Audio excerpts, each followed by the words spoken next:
to start? Recording in progress, so we're starting. Okay, let me just put that continue. Right, I'll just say hello to everybody. This is great. We've got lots of participants. So welcome to the 5th Heathen Women Unite. This is the third one we've had online. We've had 2 in person in previous years. So 2 years ago we were in the UK and the conference was in person in the US. So everybody's very welcome.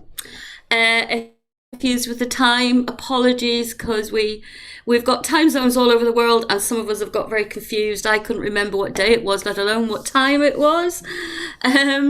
So welcome to that. And we're here in our side of Europe. We're in a strange position that we're usually at the same time as Iceland, but British summertime has kicked in with Ireland and the UK, so we're an hour out of sync there.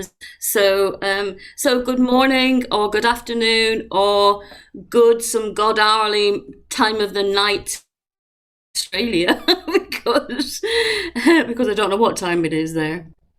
Okay, so yes, so I'm going to host the first few sessions and then hand over to somebody else. If you have any questions, please put them into the chat, and we will deal with all those at the end of each talk. So please please hold your questions till then, but I'm sure you'll all have lots of interesting questions to ask. Just before we start, I just want to say that there have been mods and admins behind the organising of this for months, but in particular we must send a massive thanks to Hilary, who is the person who founded the group, but also has been the one who has been putting together all the speakers and the programme and everything for the last few months. So she's been working tirelessly, so we must thank her for all the work she's done. And please, if you wish, some point, just say thank you to her, because it's been amazing work that Hilary's been doing.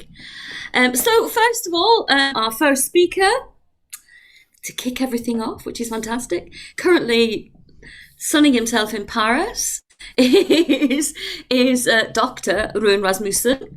And I've got a summary of your bio, so I'll just read that quickly and then talk a little about, and then let him tell you what he's going to be doing in his talk himself. I've got a little bit about that. So Rune is a Danish historian of religion from the University of Uppsala in Sweden.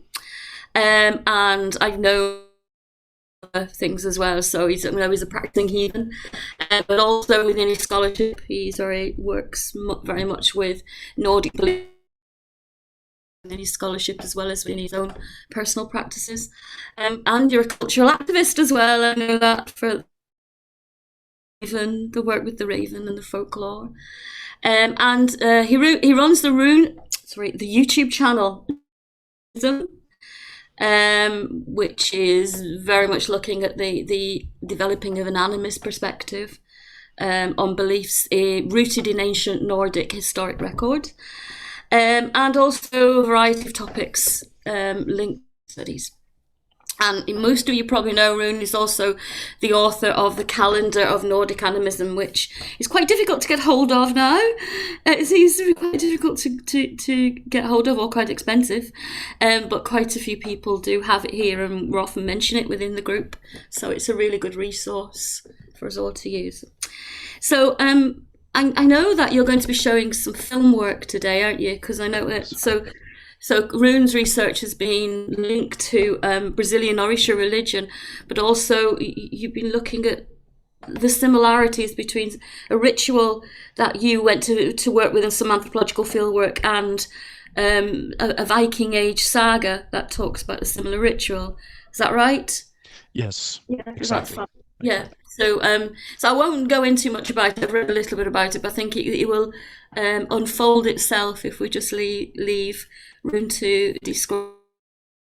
Have you tested out your video?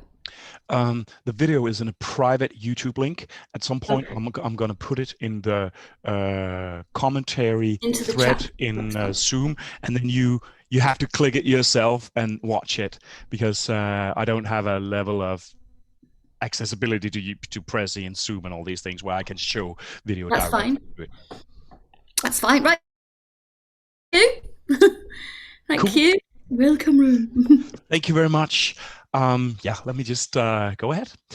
Back in 2014, I was doing anthropological fieldwork in the Afro-Brazilian religion Candomblé. You might notice the gringo here playing together with those guys. And here I participated in and filmed a ritual whose likeness I had never seen, except perhaps in one place. And that place is the Vosa Thotter, a narrative book where Olav, the Holy Herald's son, visits an isolated Norwegian farmstead and witnesses where the people in the farmstead worships the Vulsi, a horse's phallus, while passing it around and worshipping it with alliterative, beautiful poetry. Quite weird. And this presentation moves a little bit outside my normal competence with animism, that stuff, and into a little bit less familiar space for me, and that is gender and sexuality issues. What I'll be doing in this presentation is I'll show you my Brazilian recordings that I did together with my documentarist. I hope that this will work out. Normally, you don't show like long edits inside a presentation, so buckle up. The editor this ritual is about 7 minutes long, and I hope it'll work in the flow of the presentation. But again, this ritual is probably unlike anything you've ever seen. And then I'll try, launch some thinking about how and if we can use the remarkable similarity between these two rituals to perhaps try to understand or draw some threads. What is going on in that possibly the weirdest passage in the corpus of sources on pre-Christian Nordic religion, the Vosa Thotter, right? And please apologize if I happen to use terminology on gender and sexuality that's not completely up to date. I'm doing my best and happy to learn, and I'm trying to be respectful and all that stuff, but I'm not a gender scholar, so it's not absolutely impossible that I could use terminology that at the moment is not considered appropriate or exact in the LGBTQIA and so on. The reason is not disrespect. The reason would be ignorance. First, a little bit of an introduction to the Vosa Thotter. Thotter describes how Olav the Holy visits this household in northern Norway, and they practice the cult of the Vulsi, a horse's penis that has been preserved with herbs.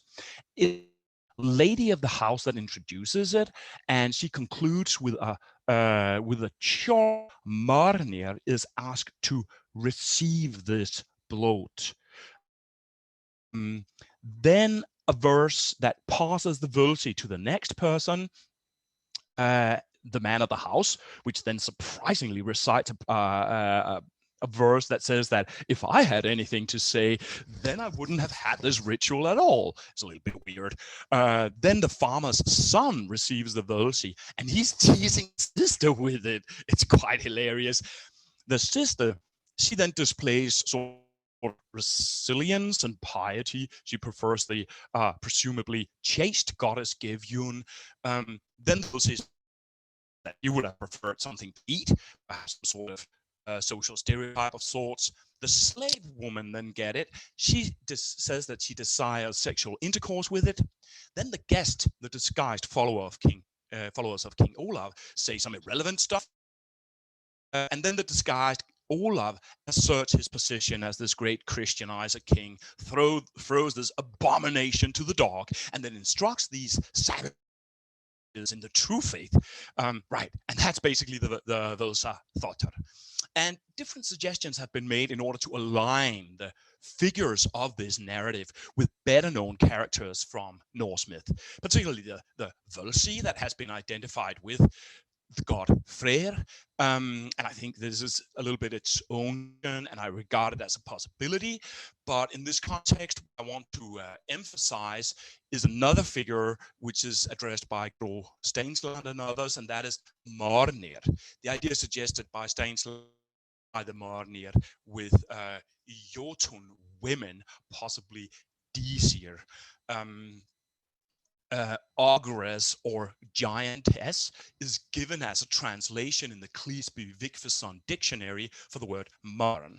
And, and with ogress, of course, we shouldn't be thinking in Shrek terms. Let us perhaps think femininity that is socially, perhaps cosmologically transgressive, right? It has been suggested that the women of the house embody or perhaps invoke female Jötnar, representing a sexual encounter with the Vanir as iconized by Njörður, Freyr marrying Skadi and Geir.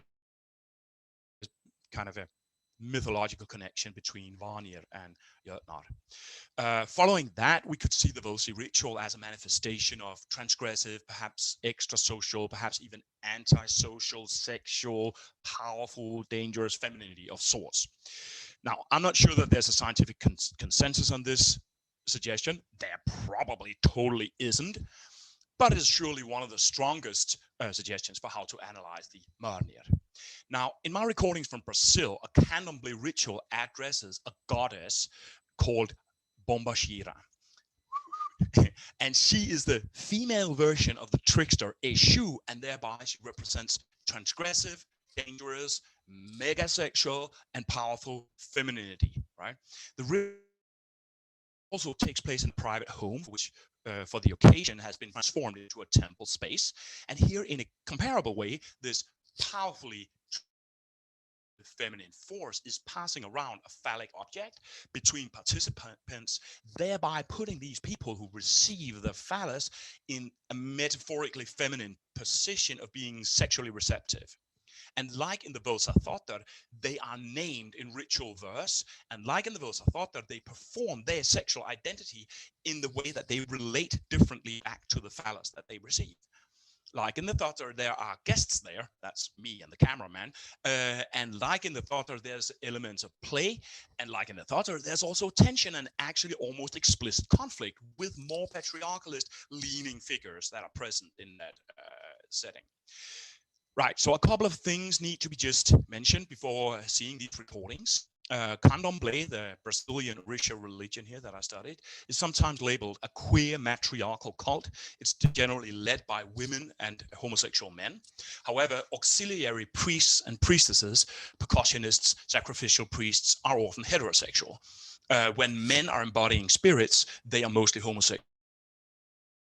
Also, in these recordings, the name of the god Oshosi appears in them. That is a god of hunting, perhaps sort of comparable to the Nordic Uller, and he is the patron deity of this temple and of Maikon, who is the head priest of the temple, who throughout these recordings are session with the trickster goddess Bombashira, this goddess here.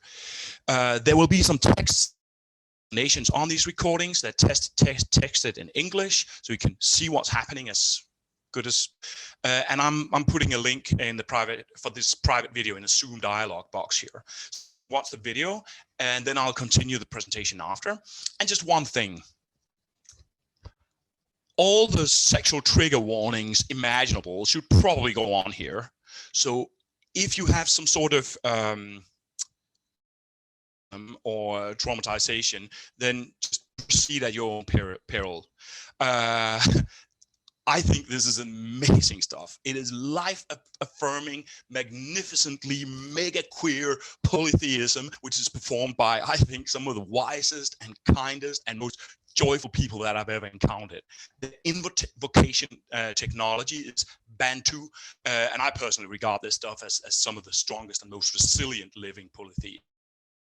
Yeah, I'm just gonna put a little a link in the Zoom box here, and then now it should be there, and then watch the movie and just wait with comments until we've got it. I'm starting the video now so I can also follow see that everything works as it's supposed to do. And write a personal comment directly to me if you have problem watching it. You can, or Yes.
Yeah, I'm not sure if everybody's finished. I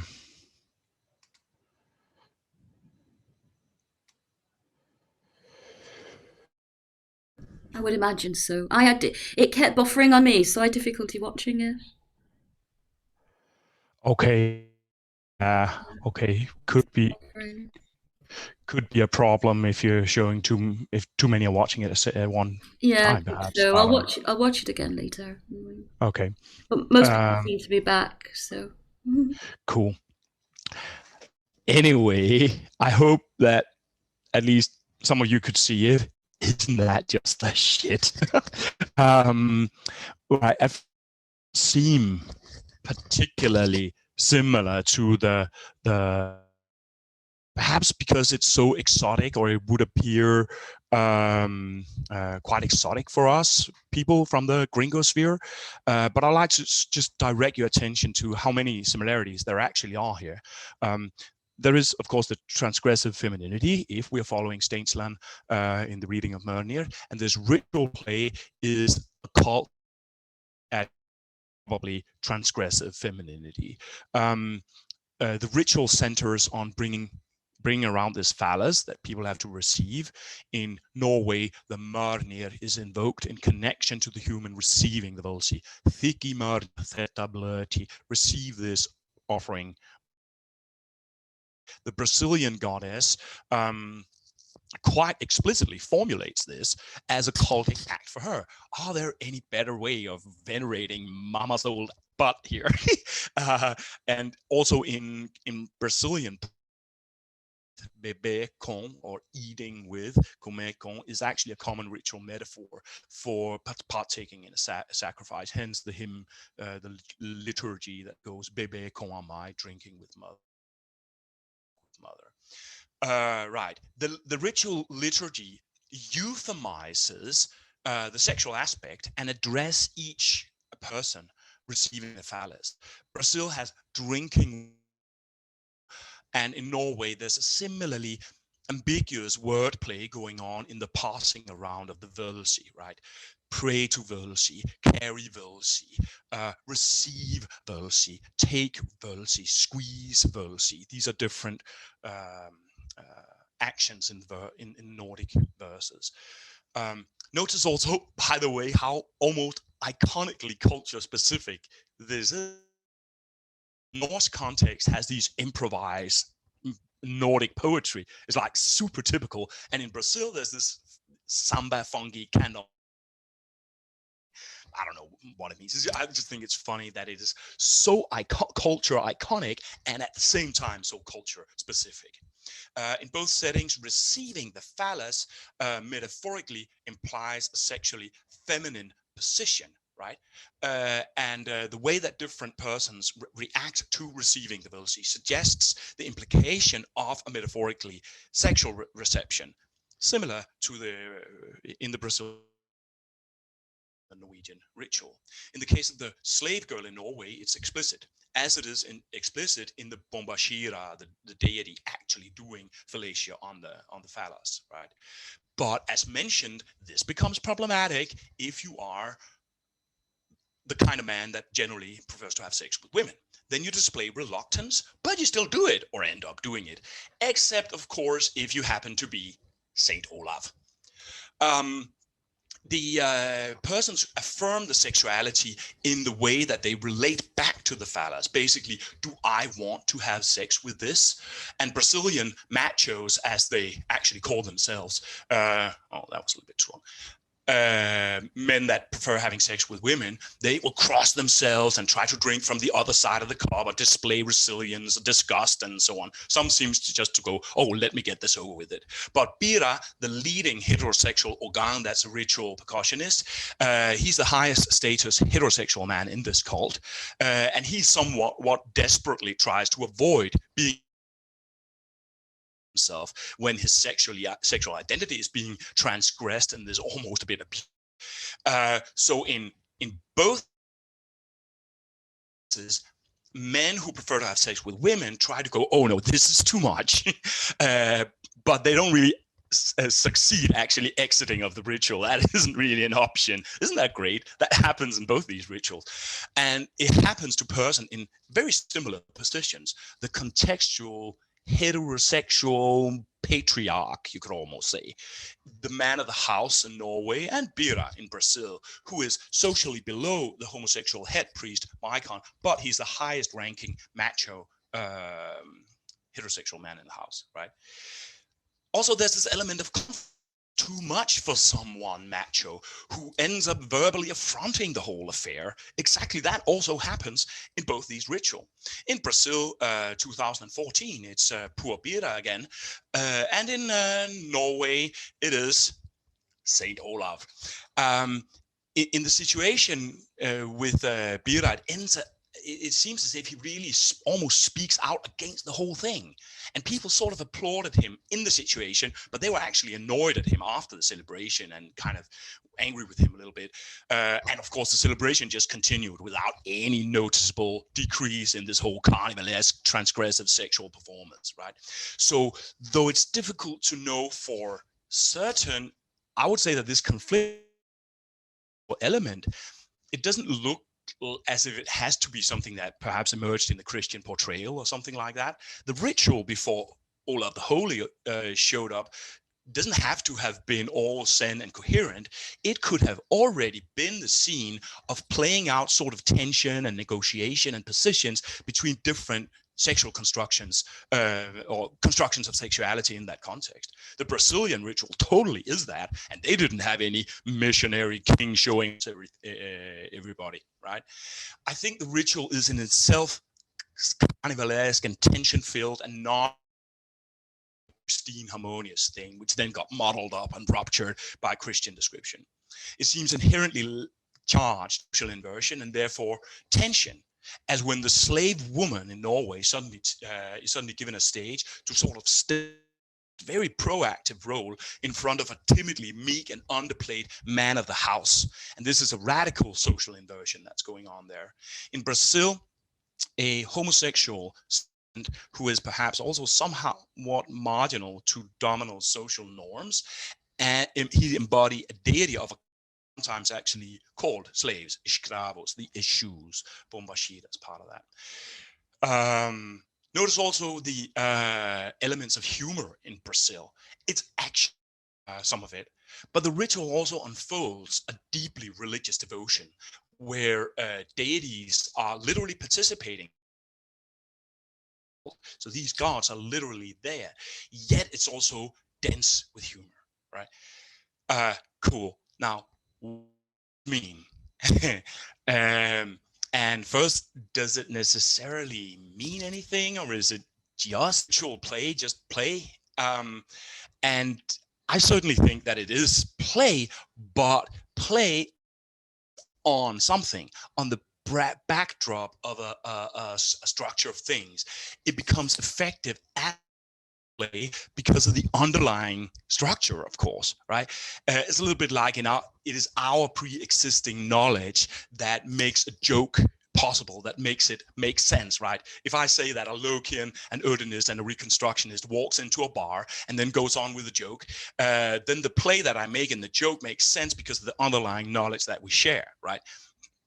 This joke could be incomprehensible for people who don't share this knowledge.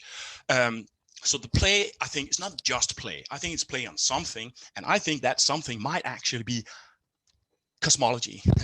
And this might sound kind of lofty to compare this playfully queer ritual to cosmology, but I also think perhaps it's centric idea that the structure of cosmos needs to be something that's boring and dreary, and not something that you manifest in play while you're laughing your ass at an awkwardly heterosexual anthropologist who's all dorky there trying to avoid giving fellatio to ritual phallus, right? So I just want to tell you a little bit about the Brazilian cosmology to see if we can use this in relation to the Nordic cosmology. Now, Candomblé, Brazilian original religion, has what you would call a sexual trickle-down cosmology. Gods are powerful and they're structurally masculine, and they penetrate less powerful structurally than in humans. And this is rather masculinist, actually. But when this cosmology, gendered cosmology, becomes enacted, it produces an explosion of transgressions of heteronormativity, right? For instance, if I were to be possessed by the sweet and gentle love goddess Oshun, then I would be a sexually feminine recipient of Oshun as masculine force, because the goddess is powerful and I'm just a human, right? Therefore, heterosexual men do not possess in candomblé because they're feminized by it. And I experienced many times that guys in candomblé in Brazil came to me and said, hey, what does your wife think about you being in candomblé all the time, because it compromises your masculine force. And this idea, this structure seems quite similar to the notion of ergi, the man feminized by religious involvement somehow. And by the way, I think this masculine force is purely rooted in patriarchal notions of social status, because when it comes to sexual power, virility, whatever, I don't think it's the case. If anything, candomblé practice and possession increases your sexual drive because it has purifying effects. So it's like everything flows more somehow. But this sexual scheme behind all this is really about objectification. Objectification. Gods manifest through objectification in candomblé, and objectification underlies possession, which is core. And therefore you see loads of motifs of objectification in candomblé. The deities are imagined as super militant and often, or sometimes they're white people. They're often sexually abusive, or they're motifs of sexual abuse. Slavery is a common theme, a common ritual motif, right? There's a very steep social hierarchy in this kind of religion, and this supports objectification. There are few forms of culture, by the way, that foster fragility less than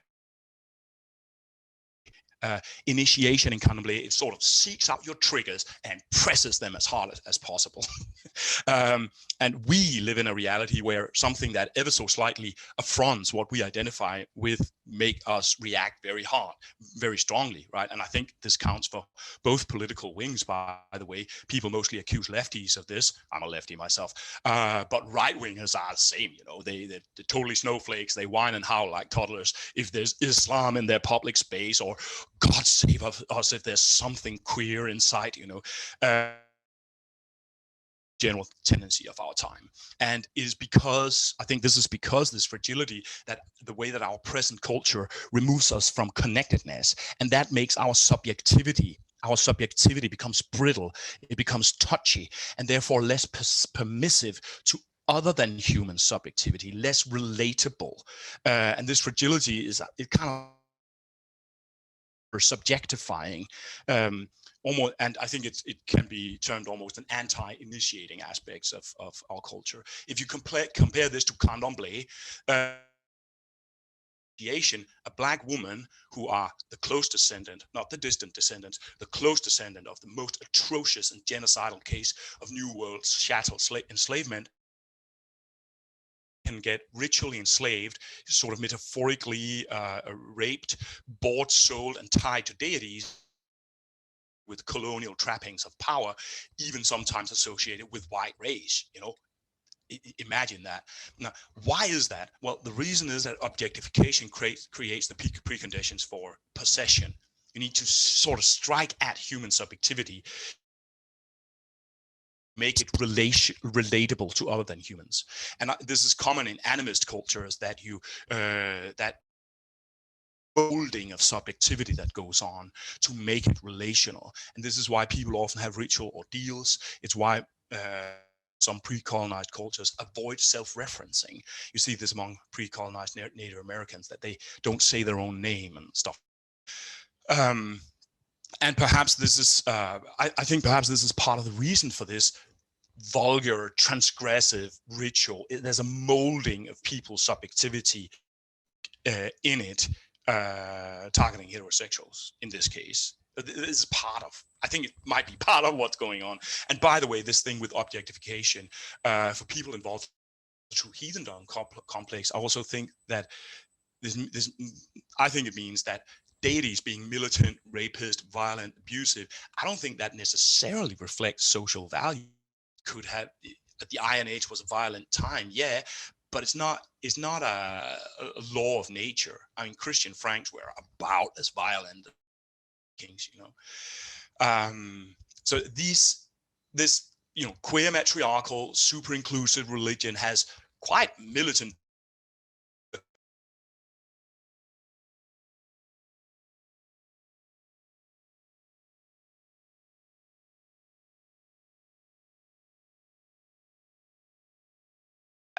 possession is important, and phallus, the phallus is an objectifying, symbolizes the objectifying penetration of the human body by a powerful subjectivity, feminized human subject in the candomblé cosmology.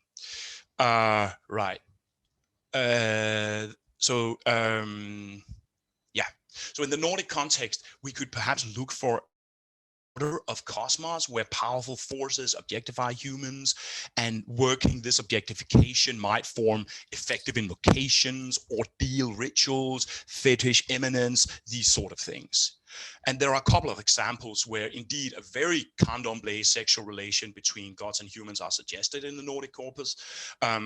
This might be linked with the ergi complex, ritual feminization of men. Priest, there's a case of a priestess being the wife of Freyr. There are cases of religious transgendering, and so on. But this doesn't feature so prominently in the Eddas. There are also a strange and quite extreme case where skaldic poetry talks about battle death as a queering, a feminizing of the penetrated warrior who dies. All right, the scholar Henning Kure wrote about this. And then there is the strongly, I think, objectifying discourse going on. My view, initiatory Etic poetry, Hyndluljóð. And in this context, I think that's relevant because this is also transgressive Jotun femininity that objectifies a man, Ottar, possibly a hetero-ish man, sort of masochist ritual, in my opinion. And the purpose of this objectifying might be relationizing Ottar, making his subjectivity relatable. They mock him from being heimskert, as a home-ish fool, perhaps with a note of seclusive in it. He must drink poison, and his dumb little world then collapses, and then he becomes related. All this is your kin of the Hyndluljóð. Right. Also, try to take a look at the here. It unites the symbolic genitalia of the trickster creator Eshu, the phallus and the yoni, the stick and the calabash, the symbols of creation. So could we speculate in draw this thought in the direction of the Nordic material, possibly meanings of phallic symbols and containers in Nordic myth? What is, for instance, this thing with horns in the Nordic context? The woman of the house with a horn and some arriving warrior. The horn is also, it's a penetrating symbol container. Does the Völsi ritual imply a kind of playful mirroring or mockery on this general cultural scheme?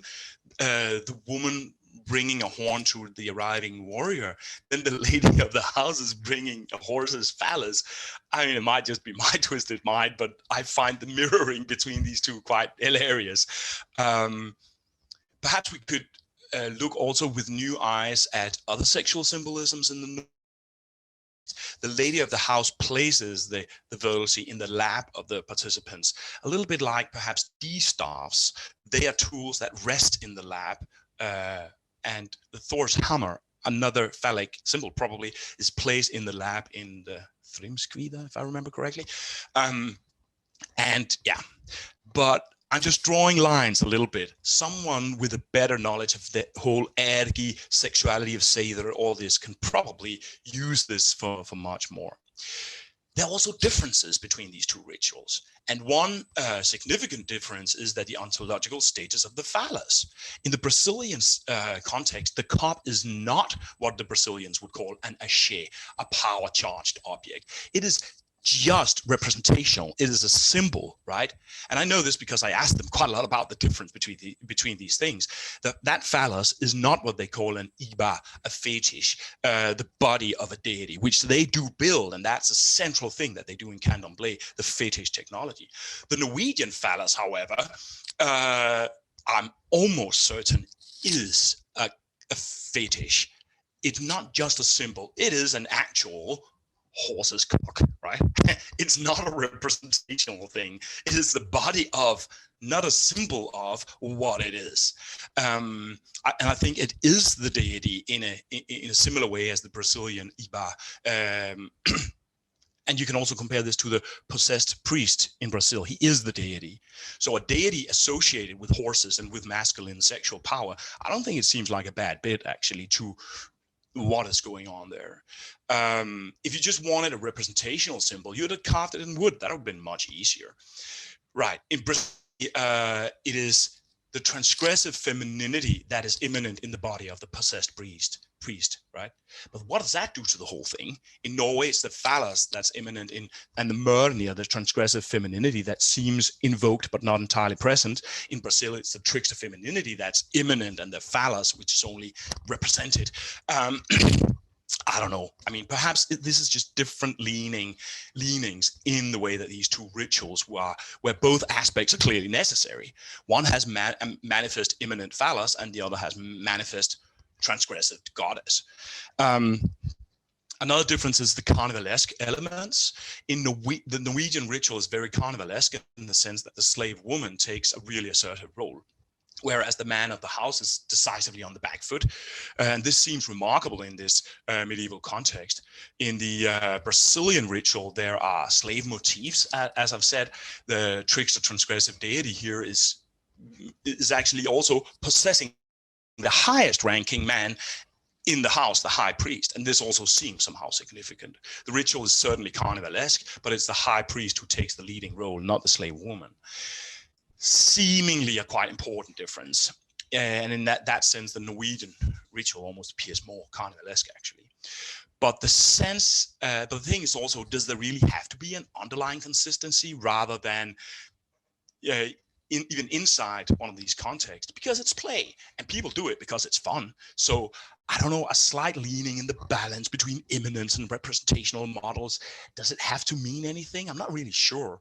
And of course, when I look at the difference in the Nordic and the Brazilian trickster myth, I can say stuff about it, and I'm happy to expand if someone is interested, but I'm not sure if it's just the eyes that sees, you know. And so also when I'm looking closely at this comparison and what it's supposed to tell me, then I'm also still a little bit in doubt. I kind of want it to work, but I still have doubts. Yeah, some ending remarks. I've sometimes heard some of these, you know, Nordic armchair scholars basically rejecting the Völkji ritual. That is simply too grotesque. You know, it has to be the ramblings of some sexually deranged medieval monk or something. But I think the Brazilian ritual at least gives us a lived image that this kind of ritual could certainly be a realistic rendering of what humans will sometimes be involved in. And also stuff like the deep devotional reverence for other than humans in a ritual that's humoristically and transgressively sexual. The Bombashira, or perhaps the mørnir are honored probably with humoristic sexual play. The Brazilian ritual also does play with really fundamental cosmological structures, like implying gender notions and stuff that feels quite closely aligned with the ergi complex. So perhaps this cosmology thinking could open other lines of thinking with the rest of our knowledge of Nordic religion. Sexual cosmology, fetishism, ergi, and I would particularly say, you know, objectification. This molding of subjectivity is a general theme, and I feel like there's a little bit of healthy triggering ordeal going on here, mostly targeting macho self-image, perhaps giving macho or hetero masculine sexual identity a little carnivalesque shake up there in order to keep people relational. a little bit like we see it in Hyndlehjord. Right. So I think the motto of this ritual could very well be what I saw at a heathen meme somewhere that I couldn't find again. And that is that a little ergi never hurt anyone. Thank you.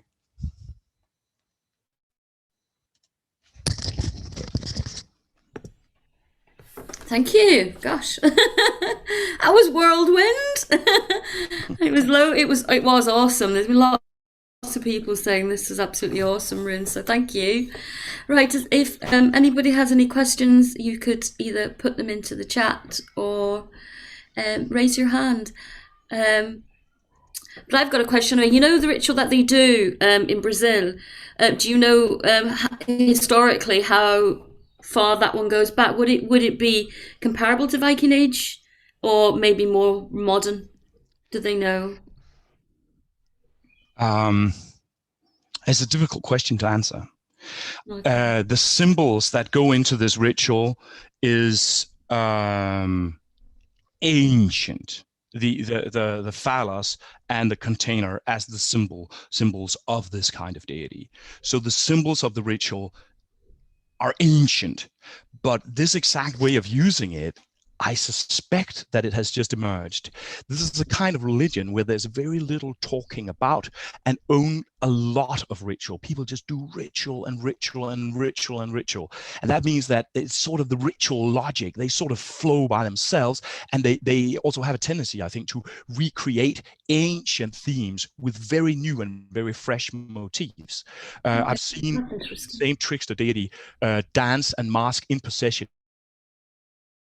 A back-turned basketball cap and bling hanging around the. Why? Because pre-colonial issues had a back pointing, that sort of symbol, money hanging around the neck. I am so certain that the people, they don't know that pre-colonial Yoruba had motives that were so close. It just have a tendency to sort of roll of the ritual. So yeah. I suspect that this could have been the first time it was made. Could have, Interesting. Filming in Haiti, similar to looking at the trance. They go into an altered state of consciousness and channel French revolutionaries.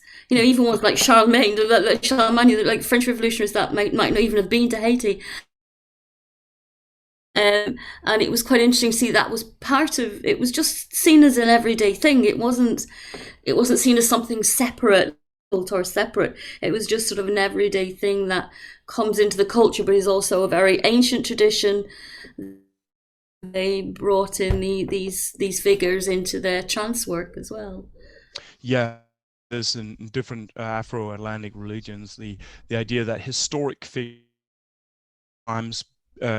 become very close to the daily lives, and then they almost can take over the role of the deity. A whole thing about that, a similar thing might have been there in a bit of a different issue. That's another talk that you've got to prepare for us then. That's another one. Got some other questions. So is it Stina or Stein? I don't know how you pronounce that. Stina.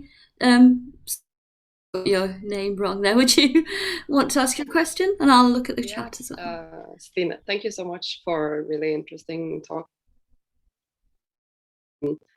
I was wondering, obviously I did actually not kind of blame myself when I did 1 year of history of religion. And I was really to revisit it again and see the parallels. So I was like, I am interested in hearing your thoughts about dance rituals, because I mean, I don't think it's like something you have to hide, that like dance is not that much a part of our culture as it is in African cultures. And people, so like, do you have it like disappeared, and has it been a bigger part of our culture before, and how can we sort of bring it back into our, like, make it more of our culture, because I do believe it's something vital and something people need. Yeah. I don't know if you have any thoughts on it. Well, I mean, how it's been in, I mean, there are these images of spear dancers and so on. I that singing has had a really central part played in Northern European culture, and through history you find it also in newer history. You find that people will naturally turn to singing. Dance probably also. If your thought is, how can we bring something like this back, then I would, as one particular thing that I think heathens should totally start looking at, and that is the Norwegian,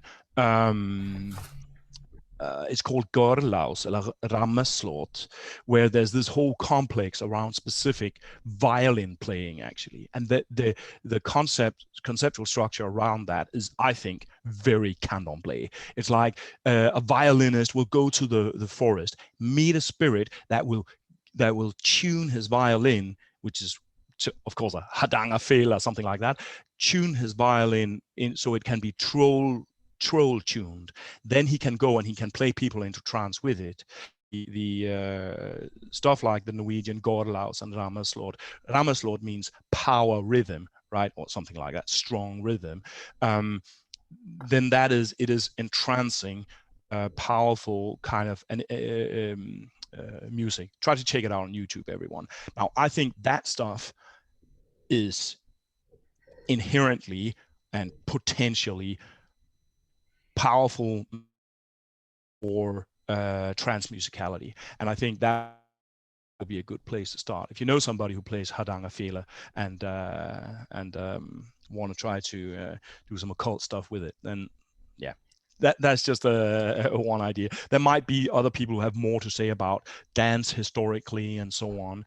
I think is it Saxo's Starcard, who describe kind of among the heathens in Uppsala and stuff like that. Thank you. Thanks a lot. Neve, you got a question? Yeah, and I can save this for later if people have step on anybody's toes. I'm a Nordic studies scholar, so I want to. Just feel free. I'll work my way through the questions. So just Okay. have. So I was curious. The particular example you're using comes from Icelandic sagas, and we know that Icelanders were more into horses than anybody else. And I'm just curious, in considering the source, despite loving the presentation, and I love querying it up, I think that is fantastic. And I think these are great lines that you're drawing, and I hope people with more expertise pick that up and run with it. But can we also perhaps question in general if perhaps the Icelanders were more into horses than perhaps the Norwegians were, or the Swedes, or the Finns, or the Danes, or other Scandinavians at the time? It might have been. And I don't know the details of this. Where did I remember something about a sacred horse from Norway? No, that has disappeared. But I haven't gone into this, so or this part of it. What animals are in the focus in what places? But whenever we talk about the source material and what context it represents and so on, I mean, I'm always thinking like, we're looking through a crack that's this broad, right. An extremely broad kind of space. So you could also say if this represents Icelandic religiosity, then or a reflection on Icelandic religiosity, then the comparison would just go on with something in Iceland.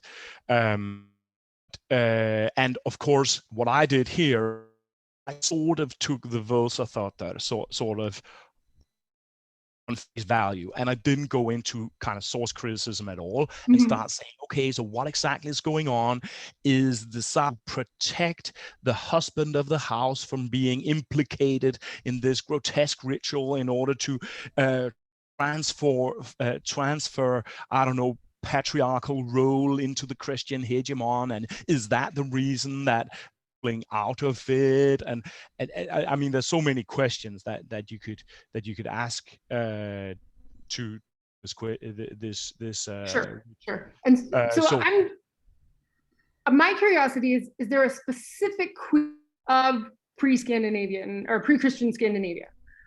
Really is what I'm getting at. That's where I'm hedging you. A specific queerness of, I don't know. Any I don't know. And I would be I mean, first, somebody else who has studied gender queer Viking studies, is actually a discipline today, would have much more and much better foundation to say stuff about this than I.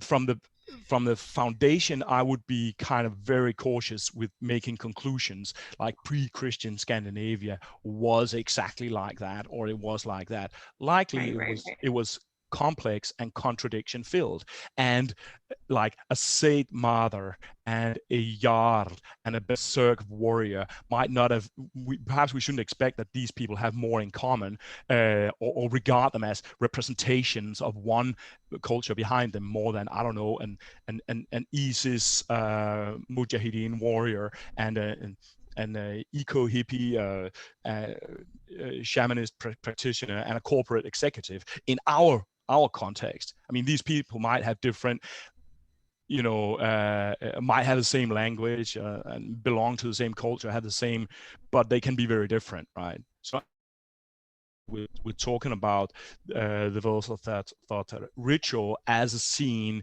where different constructions of sexuality could sort of play out against each other.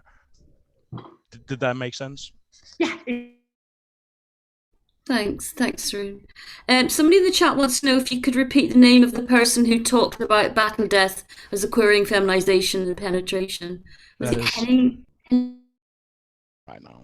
Thank you. That's been written in the chat. I find several different areas that have similar rituals. I'm not sure what that means. What does that tell you about the logic that these cultures came up with, similarities apart from one another? I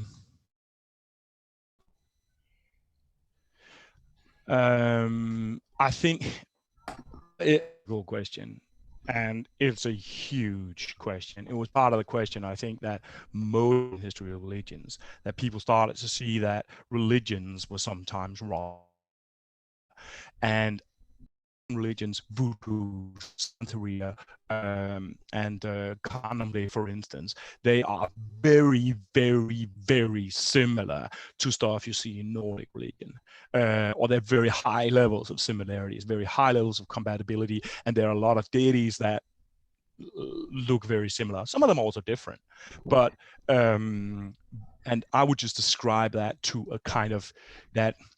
Perhaps if you went to Nigeria, pre-colonized Nigeria, then you'd find